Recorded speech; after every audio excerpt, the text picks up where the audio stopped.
सभी मसीह भाई बहनों को मेरी तरफ से जय मसीह। और आज हम फिर से वचनों के द्वारा प्रभु से बातचीत करेंगे। और आज हम पहला राजा उसका 21 अध्याय उसका 27 पद से पढ़ेंगे। और उससे पहले हम छोटी सी दुआ करेंगे। मेरे सेनाओं के यहोवा परमेश्वर पिता, हम आपको धन्यवाद देते प्रभु जी। मैं अपना आपको सौंपता पिता, आपके हाथ में देखने वाले दर्शकों तरह हाथ में सौंपता प्रभु जी।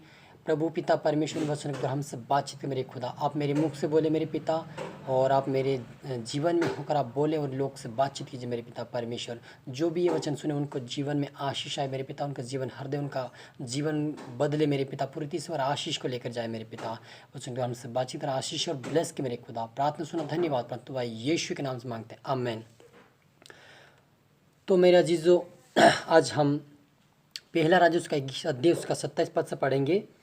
एलिया के यह वचन सुनकर अहाब ने अपने वस्त्र फाड़े और अपने देह पर टाट लपेटकर उपवास करने और टाट की ओढ़े पड़ा रहने लगा और दबे पांव चलने लगा। तब यहोवा का यह वचन तिशबी एलिया के पास पहुंचा, क्या तूने देखा कि आप मेरे सामने नम्र बन गया है? इस कारण कि वह मेरे सामने नम्र बन गया है, मैं वह विपत्ति उसके जीते जी उस पर ना डालूंगा, परंतु उसके पुत्रों तीनों में उसके घराने पर वह विपत्ति भेजूंगा। जब हम 21 पद को एक पद से पढ़ते हैं तो वहाँ पर नबोत था, वो उसके दाग की बारी थी। और अहाब राजा ने उससे मांगा कि यह दाग की बारी मुझे दे दे, क्योंकि वो इजराइल के पास थी, इजराइल देश के पास थी और राजा भी उसके पास रहता था। और जब नबोत ने कहा कि यह मेरे पुरखाओं के दिया हुआ दाग की बारी इसे मैं नहीं दे सकता, तो वह अप्रसन्न हुआ। और अप्रसन्न होने के बाद वो अपने घर चले गया और बिना खाए बिना पानी पिए वो बिस्तर पर लेट गया उदास होकर। रानी इजेबल ने देखा कि यह उदास पड़ा, उन्होंने कहा कि तू उदास क्यों है? क्या तू इजराइल के ऊपर राज्य नहीं करता? हालेलुया। उन्होंने कहा, ये दाग की बारी मैं तुझे दिलाऊंगी, आप खाना खाइए, पानी पीजिए। और उन्होंने एक चिट्ठी बनाई अहाब के नाम से और नबोत को भेजी। उन्होंने इस प्रकार से लिखा कि चिट्ठी में आज्ञा के अनुसार नगर में रहने वाले पुरानी और रईसों ने उपवास का प्रचार किया और नबोत को लोगों के सामने उच्च स्थान पर बैठाया। हालेलुया। रानी ने लिखा था कि उसको रईस जो बड़े बड़े लोग उनके सामने प्रचार करें उपवास का और उसके ऊंचे पद पे बिठाए, ताकि हम उसके प्रति कुछ निंदा निकालें और हम उसके ऊपर वो दोष लगाए फिर कि यह ऊंचे स्थान पे बैठता है। इन्होंने परमेश्वर राजा दोनों का उन्होंने अपमान किया है। इस प्रकार से उन्होंने उसके ऊपर दोष लगाया और पथराव करके उसको गांव के बाहर मार दिया गया। इजेबल रानी ने इस बात को सुना कि वो मर गया और वो पथराव से मर गया। तब वो आपको बताया कि देख हे आप राजा, जिससे तू दाग की बारी मांग रहा था वो मर चुका है, अब तू दाग की बारी देख कर। वो देखने के लिए गया और देख रहा था। वैसे ही परमेश्वर यहोवा ने तिशबी एलिया से बातचीत किया कि देखो जो आप राजा हैं उन्होंने नबोत को निंदा करके उसके ऊपर दोष लगाकर उसको मरवा डाला है और अब वो दाग की बारी देखने के लिए गया है। इसलिए तू जा और उससे यूँ कहना कि यहोवा परमेश्वर के विरुद्ध में आपने पाप किया है। हालेलुया। जो यहोवा के नज़र में बुरा तो वही आप लोग किया है। और वे एलिया वैसे ही गया और एलिया ने कहा कि हे आप राजा, तूने ये क्या किया? तूने ये अच्छा नहीं किया, परमेश्वर के विरुद्ध में पाप किया। वो कहा कि हे एलिया को भी कहा वो तो मेरा शत्रु है।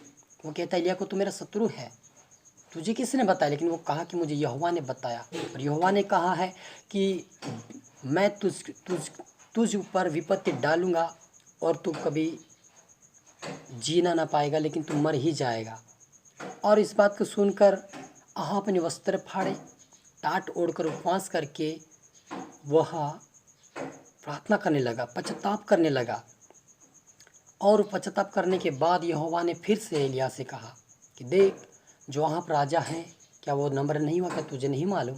बोले कि मुझे नहीं मालूम यहोवा ने कहा कि तू उससे जाके कहना वो नम्र हो गया, दिन हो गया है, और उससे कहना है कि आज के बाद जो विपत्ति में तुझ पर डालने वाला था मैं अब तुझ पर नहीं डालूंगा, लेकिन तेरे आने वाली जो संतान जो पुत्र हैं उनके दिनों में वह विपत्ति डालूंगा। जब अगर वो आज्ञा नहीं मानेंगे तो वो विपत्ति उनके ऊपर डालूंगा। और आपको जाके बताया कि एलिया ने कि देख यहोवा परमेश्वर ने कहा कि तुझे क्षमा कर दिया, तूने पश्चाताप इनकार किया, उपवास किया है, इसलिए मैं तुम्हें क्षमा करता हूँ। मेरे अजीजों, मेरे भाई बहनों, इन वचनों से आप आप लोगों को परमेश्वर आशीष दे कि यदि आप और मैं पश्चाताप करेंगे, अंगीकार करेंगे, उपवास करेंगे, प्रार्थना करेंगे, तो चाहे हमारे जीवन में जो भी हमारी गलतियां होगी, जो भी हमारे जो हमें पिछले दिनों में जो पाप हुआ है, उस हमें माफ़ करेगा, हमें ब्लेसिंग देगा, हमें एक अनंत जीवन देगा। यीशु मसीह ने कहा मैं तुम्हें अनंत जीवन देने के लिए आया हूँ। इसलिए यदि हमें अनंत जीवन प्राप्त करना है, प्रभु का अच्छा जीवन जीना है, तो हमें पश्चाताप करें, अंगीकार करें और इन वचनों के द्वारा प्रभु आपको आशीष दे। अगर तो आपके जीवनों में कुछ समस्याएं, कुछ तकलीफ है, दुख है, तो मैं आपके लिए प्रार्थना करना चाहता हूँ। आप छोटी से दुआ करता, आप आँख बंद करिए। मेरे सेनाओं की यहोवा परमेश्वर पिता, हम आपको धन्यवाद देते मेरे पिता इन वचनों के द्वारा। प्रभु जी आपने जब आहब राजा ने पश्चाताप किया, आपने उसे क्षमा किया प्रभु जी। आज हम माफ़ी और क्षमा चाहते प्रभु जी। और पिता परमेश्वर में भाई और बहनों के लिए, मैं जो दर्शक के पिता जो देख रहे इस वीडियो को पिता, उनके लिए प्रार्थना करता हूँ। यीशु मसीह की समझेंगा कि मैं घोषणा करता हूँ, मैं ओ पिता अपने गरीबी की आत्मा, कंगालपन की आत्मा, व्यभिचार की आत्मा, गलत चीज़ दिखाने वाला शुद्ध आत्मा, उदासपन की आत्मा, चिड़चिड़ापन की आत्मा, हर किसी जीवन से बाहर जाए, इसमें बाहर जाए। जीसस मेरे खुदा यीशु मसीह की मैं घोषणा करता मैं, ओ पिता परमेश्वर बुखार की आत्मा, जवार की आत्मा, ओ महामारी बीमारी की आत्मा, लकवे की आत्मा, हर प्रकार की आत्मा, गंदी आत्मा, ओ पिता परमेश्वर हर प्रकार की प्रॉब्लम डालने वाले शारीरिक जीवन में और हर प्रकार की प्रॉब्लम डालने वाला शुद्ध आत्मा यीशु में बाहर जाए, बाहर जाए। धन्यवाद हील हो जाओ, धन्यवाद चंगे हो जाओ, ऐश्वर्य में चंगे हो जाओ, धन्यवाद जीसस मेरे पिता। प्रभु आपको हर एक को प्रार्थना सौंपता मेरे पिता, अपनी प्रार्थना सुना, आशीष किया, ब्लेस किया, धन्यवाद। ये प्रार्थना दुआ उधर करता यीशु तेरे मीठे मधुर नाम से मांगते हैं, आमीन।